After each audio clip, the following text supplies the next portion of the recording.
In Ostfriesland war es seit jeher Brauch, sich kleine Urlauberinnen und Urlauber, die sich einzeln verirrt hatten, zu erbeuten, um der bösen Inzucht entgegenzuwirken. Da kam denn so eine kleine Schnuckelmaus mit ihrem Käfercabrio um die Ecke und fragte nach dem Wege. Und bevor sie sich versah, fragte Bauer Heini: Du, guck eben, hast du so eine Möwe schon mal gesehen? Und zeigte mit dem Finger in den Himmel. Schnuckelmaus guckte und klong hatte sie mit der ostfriesischen Munte, einer eigens für solche Unternehmungen gedrechselte Holzkeule aus besonders weichem Holz, Bekanntschaft gemacht. Als sie wieder zu sich kam, war alles vorbei und mit einem kostbaren Erbehering von Oma Grietsche am Finger sah sie außer sich vor Freude dem gemeinsamen Leben mit Heini entgegen.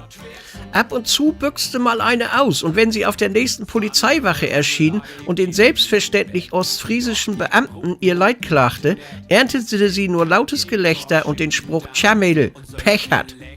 Dann, aber Ende der 80er, als das so überhand nahm und die Rechte der Frauen mehr und mehr gestärkt wurden, gab es den in Ostfriesland sogenannten Keulenverbotserlass des niedersächsischen Innenministeriums vom 29.02.1986.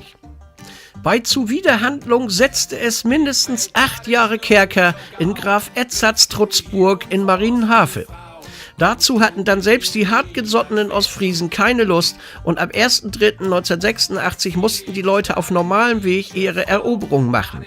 Wie das funktionierte oder auch nicht, beschreibt Gerald Meyer vorzüglich und mit Kniepauch in seinem Song Twirksum. Übrigens, wenn einer von euch außerhalb der Saison nach Ostfriesland oder die ostfriesischen Inseln kommt, sollte er unbedingt trinkfest mit Korn und textsicher sein, da Meyers Songs mittlerweile aus allen Hafen- und Inselspielunken unter Laupen mit Gegröle bis tief in die Nacht schallen. Da ist das Strandräubervolk nämlich unter sich. So, nochmal, ich kann das nämlich noch und weil's so schön war, Twirksum. Und Brot, hör an. Ik weet dat is nu te gauw. Blijfst du